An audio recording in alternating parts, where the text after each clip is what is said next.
I'd barely stepped inside before my son, Eric, called out from the den, voice sharp as the New England wind. "You're late again, Dad. Get lost looking at old books downtown?" He snorted, sprawled across my favorite recliner like a king. His phone glowed blue, reflecting in the silver ornaments on the tree. I paused, letting the door click behind me, shaking the snow from my boots. Never mind that this was my own house. 8 months, I'd watched Eric and his wife treat this place like a hotel they didn't pay for. I hung my coat on the hall tree, Helen's old antique, a piece she'd found at a flea market in Cambridge, back when she was alive. She would have had this place sparkling for Christmas, humming carols under her breath, fussing over details I never noticed until she was gone. Now, the only thing humming was the forced air heat and the tense, cold voices from the kitchen. Madison, my daughter-in-law, poked her head out. She wore her hair up, as always, a little too tight, as if she was holding her real self and by sheer will. "We've got dinner under control. Why don't you go read or something?" Her voice was cool, her smile thinner than the Boston snow. "I can help set the table," I offered, forcing a smile. "We've got it," Eric barked, barely glancing up. "Try not to get in the way, all right, Dad?" He never used to speak to me like that, not when he was a boy. The fire crackled in the living room. I'd stacked those logs myself, back when I still felt useful in my own house. Now, every inch felt invaded. Eric's shoes in the hall, Madison's makeup on the bathroom counter, even my old chair reeking faintly of someone else's cologne. The stockings on the mantel were hung, but there was no warmth in the room. Helen's collection of little porcelain angels watched silently from the shelf, as if they, too, sensed something was off. "The Rogers are coming over tomorrow," Eric finally said, looking up. "Lauren's bringing her apple pie. Madison invited the Brooks family, too." The words hit like a slap. "The Rogers? Since when?" "Last week, Dad. Madison sent invites. You were at the library, remember?" I remembered. I'd been volunteering every Thursday at the Westwood Library for 3 years, ever since retirement. They always planned things when I was gone. Now my house was going to be full of people I barely knew, eating food bought with my pension, at a table I'd built with my own hands. "How many are we talking?" I asked, trying to keep my voice steady. 8, 9, maybe more. It's not a big deal." Eric waved me off. "Just a few people," Madison added, her back to me. But the refrigerator told another story: champagne, imported cheese, a 20-pound turkey, all far more expensive than anything I ever bought for Christmas. I stared at the receipts, the wine, the bags of groceries. I thought of the coupons I clipped, the years Helen and I pinched pennies to make holidays special. Now my son spent my money like it was his birthright. I went upstairs to my room, the only place left that felt like mine. The old house creaked under my feet. I sat in Helen's armchair by the window, looking out at the snow falling on the neighborhood. The lights across the street glowed warm and yellow, the Donovans' kids running circles in the yard, laughter echoing through the cold. In my hands I found myself holding one of our old photo albums. Helen had been so proud of those albums, every picture labeled, every Christmas chronicled. There was Eric, age 5, grinning with a gap-toothed smile as he tore open a Red Sox jersey. There was Helen, holding him, her face full of pride. I remembered the long nights she'd spent making Christmas magic out of nothing, the years she'd talk me into singing carols, even when I was tired from working late at the factory. I turned the page, and there was Eric again, in his college cap and gown, eyes shining with possibility. Where had that boy gone? The quiet downstairs was soon broken by a door slamming. Madison's voice, sharp, ordering Eric to help her with something. I closed the album, my chest tight. I couldn't remember the last time anyone had thanked me for what I did, for what I gave up. My retirement fund was nearly half what it should have been. 8 months of extra groceries, extra heat, water, cable bills, each bill a little higher, each month my savings a little lower. As the snow continued to fall, I wondered what Helen would say if she saw this. Would she tell me to speak up? To throw them out? Or would she try to find the good, as she always did? I didn't know. I just knew tomorrow was Christmas, and I was dreading it. But I also knew something else. I was still the man who built this house.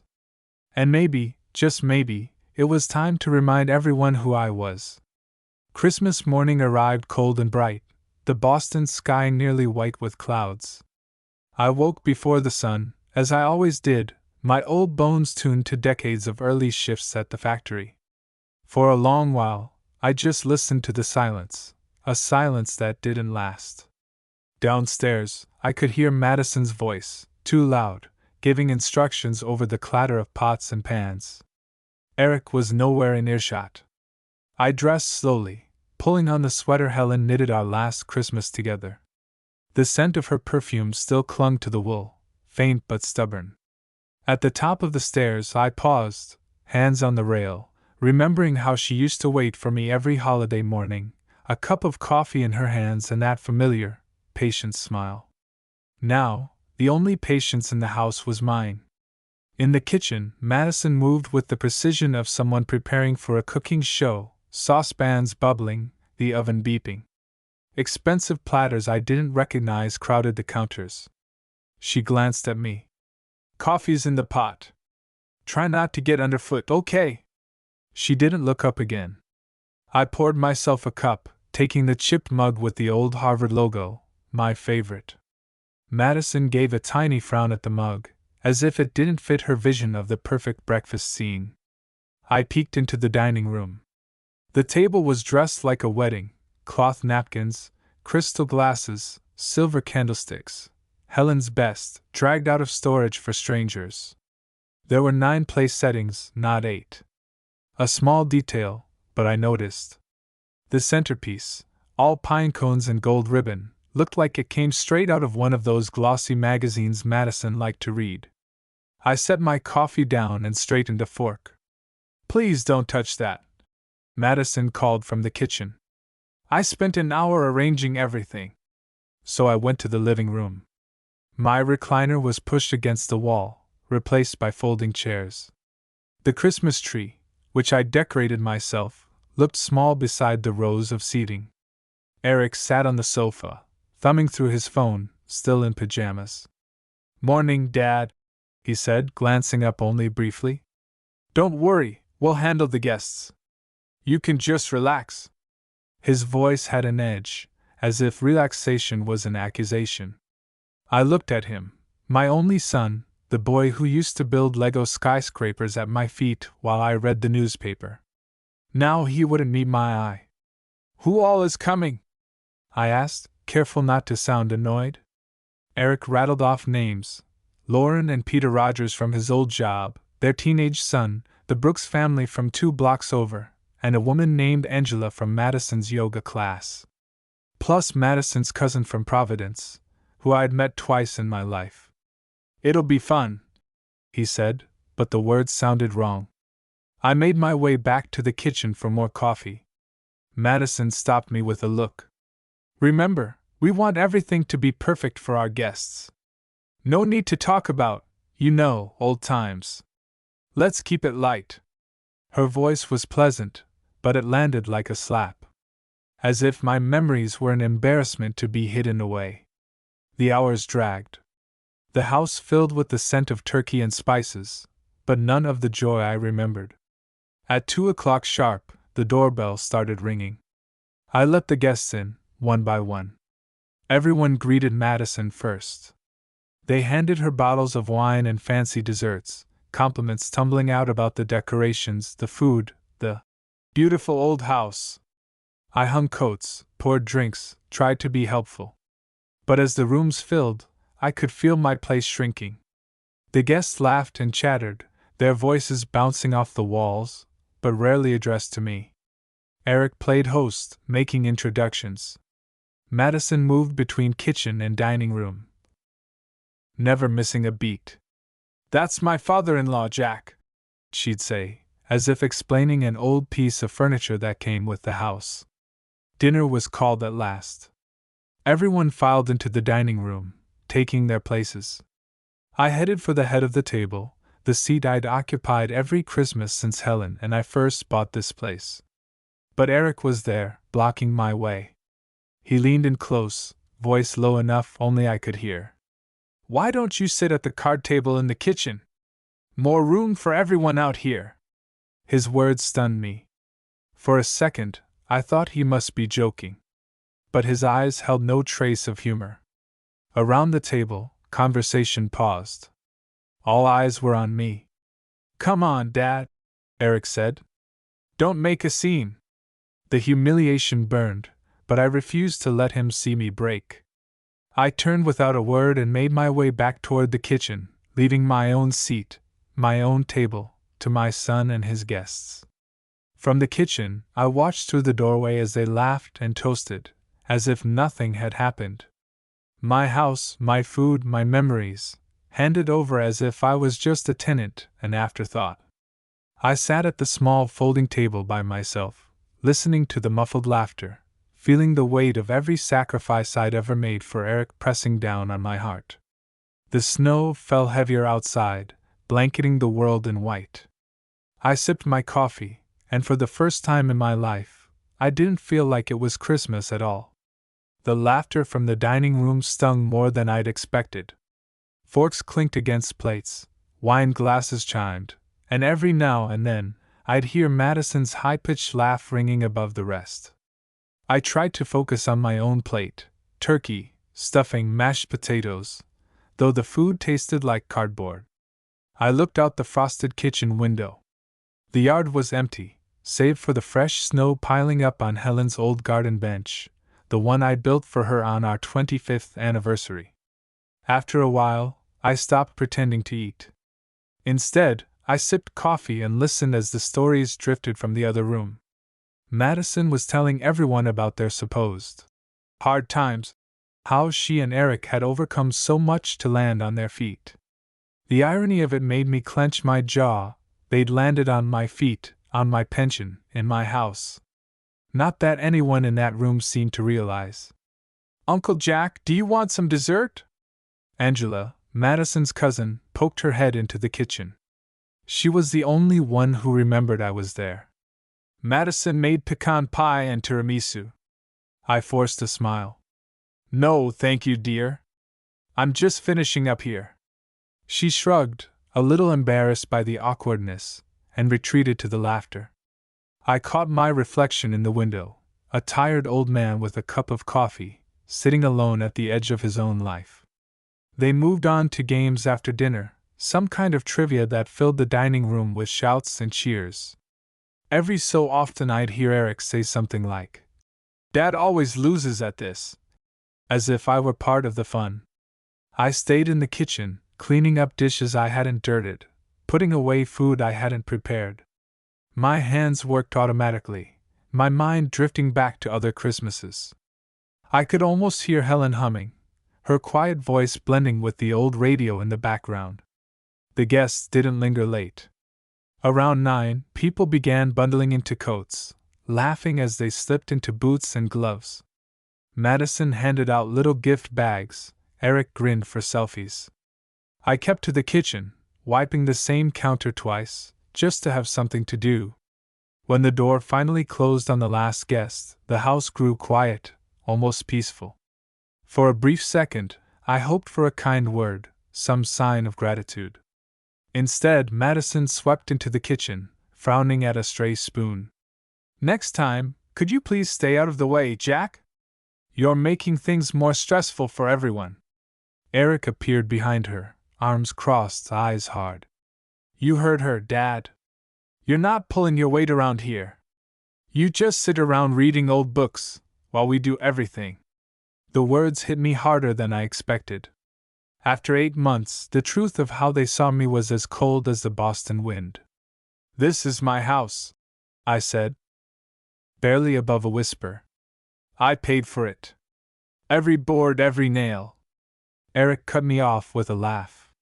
"Yeah, well, times change. Maybe it's time you thought about somewhere smaller. Maybe a retirement community would be a better fit. Madison didn't even meet my eyes. We're just trying to help. But you need to stop acting like you run things. That was it then. No thanks, no warmth, not even a Merry Christmas.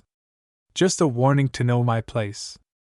I went upstairs, my steps slow, every joint aching with the weight of disappointment. In my bedroom, I sat on the edge of the bed, surrounded by silence. On the nightstand was Helen's picture. Her eyes, kind as ever, seemed to look right through me. I picked it up, remembering the years when this house had been filled with love, not resentment. I spent most of the night awake, thinking about everything that had changed and everything I'd lost. I replayed Eric's words in my mind. You're not pulling your weight. I thought about the bills, the groceries, the quiet sacrifices, the way I'd swallowed my pride for months because that's what parents do. But lying there in the dark, I realized something important. I didn't owe Eric or Madison anything, not anymore. I'd given enough, supported enough, and been silent long enough. Helen would have told me to stand up for myself. Don't let them walk all over you, Jack. I could almost hear her say, voice gentle but firm. As the first light crept into the room, I made up my mind. This was still my house. My name on the deed, my hands that built the shelves and painted the walls. I'd welcome them in when they needed help, but I wouldn't be disrespected in my own home. Downstairs, I could hear them moving around, oblivious to the storm brewing inside me. I made coffee, poured it into Helen's old mug, and sat at the kitchen table with a piece of paper and a pen. Today, things were going to change. I was done being a background character in my own story.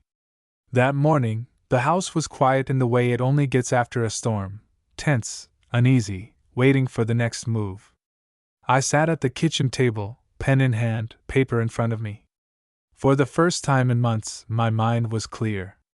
I wasn't thinking about the next grocery bill, or the thermostat settings, or how to keep peace between Eric and Madison.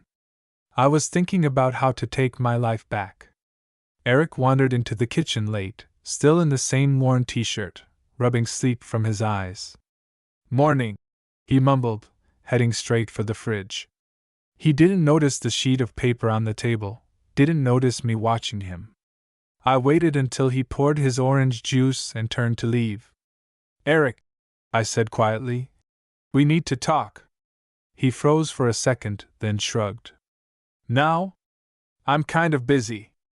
I stood up, feeling the old ache in my knees but ignoring it. Sit down. Maybe it was the way I said it, calm, but with a steel in my voice he hadn't heard in years. Eric sat, setting his glass on the table a little too hard. What's this about, Dad? I slid the paper toward him. It's time for some changes around here. This isn't working.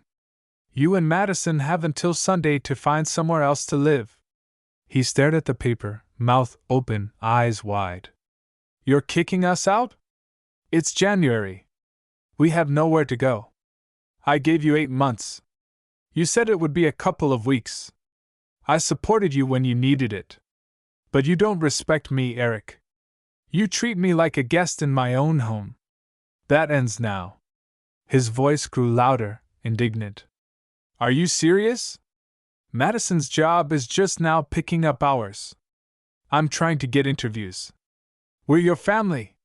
You are my family, I said, quieter now, but every word steady. But you're also grown. I can't keep supporting 2 adults who treat me like an inconvenience. The front door opened and closed. Madison walked in, arms full of shopping bags, snowflakes clinging to her hair. She saw Eric's face and looked at me. What's going on? Eric threw the letter at her. Dad's decided to evict us. She read it, her lips tightening. You can't just do that, Jack. This is your son. We have rights. I shook my head. You were guests here. Now you're not. If you don't want to leave, we can get the law involved, but I'd rather not. Madison's face turned red. We'll figure something out. But you'll regret this. Eric looked at me with a mixture of anger and something else, maybe fear, maybe disappointment, maybe finally understanding that I wasn't bluffing. I'll give you both until Sunday night, I said. After that, I want the house back. You can pick up any belongings you need later, but by then you're out. The silence between us was heavy, broken only by the tick of the kitchen clock. For a second, I remembered Eric at age 5, falling off his bike, running to me for comfort.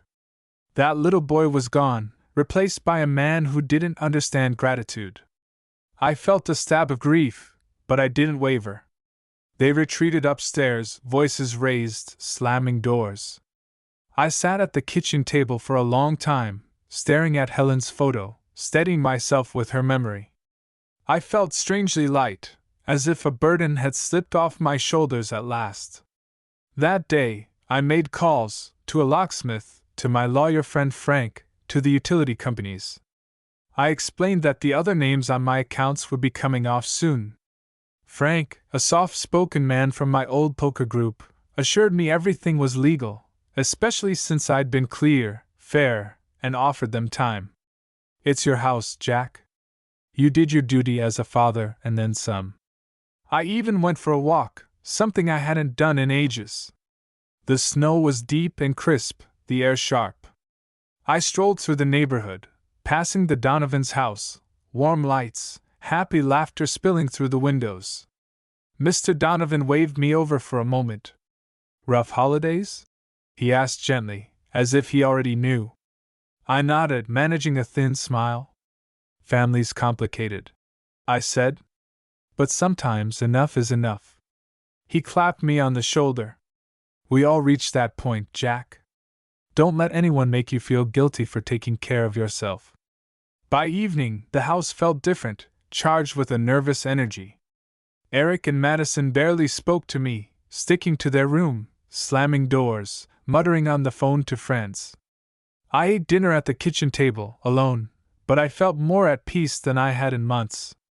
That night, as I got ready for bed, I heard Madison's voice drifting down the hall, sharp, angry, accusing Eric of not doing enough, of not seeing this coming. I wondered if they'd ever really grown up, or if they'd always expected someone else to carry them. I slept better than I had in a long time. I dreamed of Helen, her smile soft and warm, telling me she was proud of me for finally standing up for myself. Sunday was coming fast. And so was freedom. The days before Sunday crawled by, heavy with tension. I kept to my routines, fixing myself oatmeal in the morning, tidying up the living room, sometimes just sitting by the window watching the world move on without me. Eric and Madison avoided me, their footsteps a constant shuffle above my head, their voices muted behind the closed door of the guest room. They were making calls, frantic, hushed, sometimes angry. Once or twice, I heard Madison crying, blaming Eric for not fighting back harder, for letting that old man push them out. For the first time in 8 months, I felt like I was living for myself again. I brewed strong coffee in the mornings and listened to the oldies radio station Helen used to love. I dusted the shelves and took out the trash, small chores that gave me a sense of order in the chaos. I even pulled out my chess set and played through some old games Helen and I used to share in the evenings. Her favorite pieces were the knights. She said they moved just like life, always sidestepping, never straight ahead. On Friday, Eric finally broke the silence. He came into the kitchen, jaw clenched, his voice tight. "Dad, we need more time. We've called everywhere. Apartments are booked, hotels are expensive. Can't you give us until the end of the month?" I shook my head. "You had 8 months, Eric. I've already called the locksmith. Sunday night is the deadline." His face twisted in frustration. "What are you going to do, call the cops on your own son?" "If I have to," I said, voice steady. "But I hope it doesn't come to that." He stormed out, slamming the door hard enough to rattle the plates in the cupboard. I heard Madison on the phone later, telling someone how unfair I was being, how heartless. But deep down, I think they both knew there was no turning back. Saturday afternoon, I called my friend Frank again. "Everything's above board, Jack," he reassured me. "If they won't leave, the police will help. You've been more than generous." That night, I lay in bed listening to the wind rattle the old windows. Helen's photo sat on my nightstand. I picked it up and traced her smile with my thumb, remembering the way she'd always make the best out of any situation. I wished she were here. I wished she could see that I was finally keeping my promise to look out for myself. Sunday dawned clear and cold. I made pancakes, humming one of Helen's favorite tunes. Eric and Madison packed in silence, their anger burned out, replaced by something close to resignation. Madison's voice had lost its sharp edge. She moved through the house like a shadow, gathering her cosmetics and clothes, her voice flat as she spoke to Eric. By mid-afternoon, suitcases lined the hallway. Eric stood in the living room, looking at the photos on the mantel. "You're really doing this, Dad?" he asked, his voice small. I nodded. "I am. I wish things were different, but I need my life back." Madison came down the stairs, tears streaking her face. "You're breaking up your family, Jack. You'll regret this when you're old and alone." I took a breath, feeling every one of my 70 years, but standing tall. "I was already alone, Madison. You just made it feel worse." They loaded their things into Eric's old sedan. I watched from the porch, the cold wind biting my cheeks, but I didn't move. Madison got in the passenger seat, slamming the door. Eric hesitated, turning back to me. For a second, I saw a flicker of the boy he used to be, the one who used to bring me wildflowers from the field, who'd run to me after school, who'd call me hero. But that boy was gone. He opened his mouth, but whatever words he was searching for got lost. He nodded once, then got into the car. The engine started, and they pulled out of the driveway, tires crunching over the snow. I watched until they disappeared around the corner, my breath hanging in the air. The house was silent. For a long moment I just stood there, feeling the wind and the cold, listening to nothing but my own heartbeat. I expected to feel relief, maybe even triumph, but what I felt most of all was emptiness, a vast, echoing quiet that filled every room. I walked inside and shut the door, locking it behind me. The living room looked untouched, the Christmas decorations still twinkling in the fading afternoon light. I walked through each room, reclaiming the space with every step. In the kitchen, I made a fresh pot of coffee, letting the warm steam fill the air. I opened the window just a crack, breathing in the sharp, clean scent of winter. For the first time in months, I sat in my old chair by the fire, stretching my legs out and listening to the silence. I thought about Helen, about all the years we built this life together, about the sacrifices and the joys, about the lessons we tried to teach our son. I wondered what she'd say if she could see me now. Maybe she'd be proud. Maybe she'd just hold my hand and tell me I did the right thing. As the sun set behind the snowy rooftops, I felt something shifting inside me. Not happiness, not quite yet, but hope, a fragile, tentative hope that tomorrow would be better, that peace could return to this house, that life could go on. And I knew, finally, that I was home. That first evening alone, the house seemed to breathe differently. The silence wasn't heavy anymore. It was clean, like the air after a snowstorm. I wandered from room to room, surprised at how much space there suddenly was. No more shoes scattered in the hallway, no voices drifting from behind closed doors, no loud TV in the middle of the afternoon. I tidied up the kitchen, putting away the last of Madison's fancy dishes, and made myself a simple dinner, grilled cheese and tomato soup, just the way Helen used to make it. Afterward, I took my coffee to the living room and sat by the fire. My old chessboard open in front of me. For the first time in a long while, I set up both sides and played through a match I remembered from a magazine decades ago. Every time I made a move, I thought of Helen's advice. Life's like chess, Jack. You don't win by sitting still, and you can't always save everyone's king. That night, as I climbed into bed, The wind rattled the window panes and the old house creaked, but it felt like the walls were finally on my side again. I slept deeply, dreaming of Helen humming softly, the kind of peace I hadn't known in years. The next morning, I awoke early, as always. It took me a minute to remember why the house was so quiet, and then it hit me. I didn't feel sad or angry, just resolved. I started the day by brewing strong coffee, then took a walk around the block, greeting neighbors who raised their eyebrows at my sudden solo status. Word travels fast in a town like this, especially among old friends. That afternoon, Mr. Donovan knocked on my door, holding a tin of Christmas cookies. "Saw the moving car yesterday," he said quietly. "You all right, Jack?"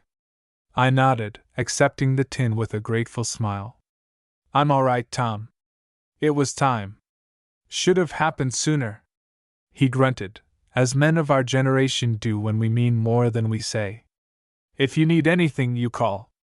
Inside, I ate one of Helen's favorite cookies and set the rest on the counter. I walked through the empty house, noticing details I'd overlooked: the faded paint in the hallway, the scuff marks from Eric's old roller skates, the loose doorknob on the guest room. I made a list of little repairs, chores I could tackle in the weeks ahead. For the first time in ages, my to-do list was for me, and me alone. A few days later, I received a text from Eric. "Dad, we found a place. We'll come by next week for the last of our things." There was no apology, just the facts. I responded. "The boxes will be by the front door. Let me know when you're coming." When they showed up, Madison didn't look at me. Eric looked tired, older than his years, but he loaded their things without complaint. I watched from the porch, a safe distance away, letting them move in silence. There were no last words, no dramatic goodbyes, only the sound of cardboard boxes being stacked in the trunk. After they left, I called the locksmith and had the locks changed. It felt strange, standing on my own front steps while the new keys were handed over. The locksmith, a friendly fellow named Dave, nodded approvingly. "You'd be surprised how many folks your age do this. Gotta protect what's yours." That evening, I went through the house and gathered up everything that was truly mine: Helen's photo albums, my collection of old jazz records, the faded Red Sox cap Eric had given me for my 50th birthday. I dusted, I sorted, I rearranged.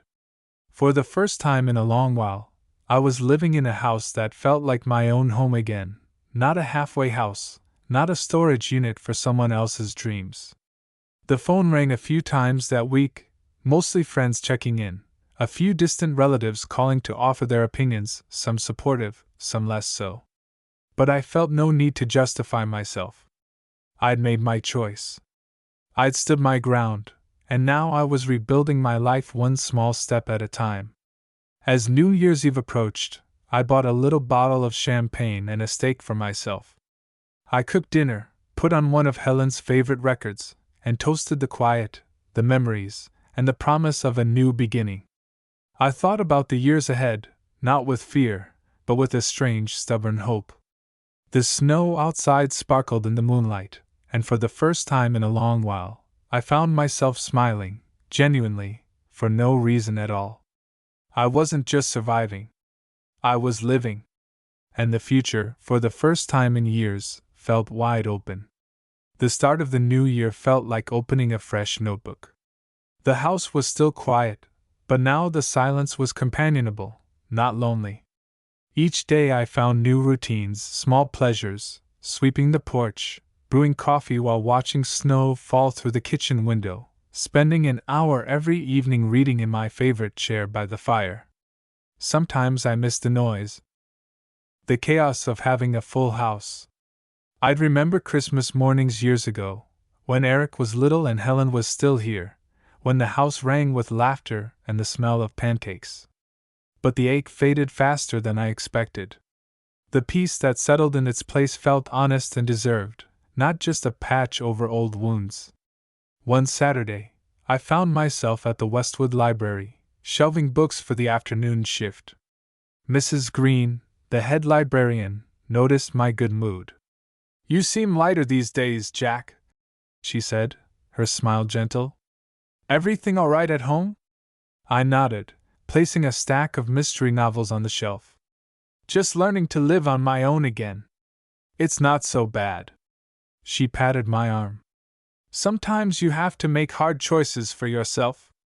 You've always put others first. Now it's your turn. Her words stuck with me. That night, as I sat by the window, I realized she was right. I'd spent my whole life making sure my family was safe, comfortable, and loved, even when it meant putting myself last. But life had a way of reminding you that self-respect wasn't selfish. It was survival. 1 week later, Eric called. His number flashed on the screen, and for a moment I considered letting it ring. But I picked up. His voice was quiet, stripped of bravado. Hey, Dad. Just wanted to let you know we're settling in. Madison got some more hours at work. I found something part-time. It's not easy, but we're managing. That's good to hear, son, I replied, my tone gentle but firm. I hope things keep looking up for you. There was a pause. I wanted to say, maybe we took advantage. Maybe I didn't see what you were doing for us. I'm sorry. A lump rose in my throat. I took a deep breath, the old ache easing just a bit. Thank you, Eric. That means a lot. I hope you understand why I had to do what I did. Yeah, he admitted. I do now. We talked a little longer, nothing heavy, just small things, safe topics. I hung up feeling lighter, like I'd put down a heavy stone I'd been carrying for too long. Spring came early that year, and I threw myself into small projects, repainting the kitchen, patching the fence, even digging out Helen's old garden beds behind the house. My neighbors, the Donovans, invited me over for Sunday dinner. For the first time in a long while, I went. The meal was simple, pot roast and potatoes, laughter bouncing off the walls, no drama, no tension, just genuine company. I found joy in the ordinary again. I called old friends, joined a chess club at the senior center, even took a weekend trip to Cape Cod just because I could. Every morning, I'd pour my coffee and thank Helen in my heart for the years we shared, and for the quiet strength she'd left behind in me. On the anniversary of Helen's passing, Eric surprised me. He showed up at the house, alone, holding a small bouquet of wildflowers, Helen's favorite. Thought you could use some company, he said. We sat on the back porch, drinking iced tea, sharing memories. He apologized again, but this time there was no bitterness. Just understanding. We talked about Helen, about the tough choices life brings, about learning to stand up for yourself even when it's hard. That afternoon, as Eric left, he hugged me, tight, not the half-hearted kind from months before. Love you, Dad. Thanks for everything. I watched him walk down the drive, feeling proud. Not because I'd been tough or stubborn, but because I'd found the courage to draw a line when I needed to. I'd taught Eric a lesson he wouldn't find in any book. Self-respect is a gift you give to yourself, and sometimes, the only way to help the ones you love is by showing them the door. That night, I sat on my porch, the spring air cool and clean, the neighborhood peaceful. The house behind me glowed with a soft, golden light. My home, quiet, yes, but mine again. As the sun slipped behind the trees, I closed my eyes and let myself be grateful, for Helen, for the strength to make hard choices, for the hope that always follows after the storm. And so, life went on. Not the way I'd planned, but with dignity, peace, and a quiet kind of happiness that comes from knowing you stood your ground, and finally came home to yourself.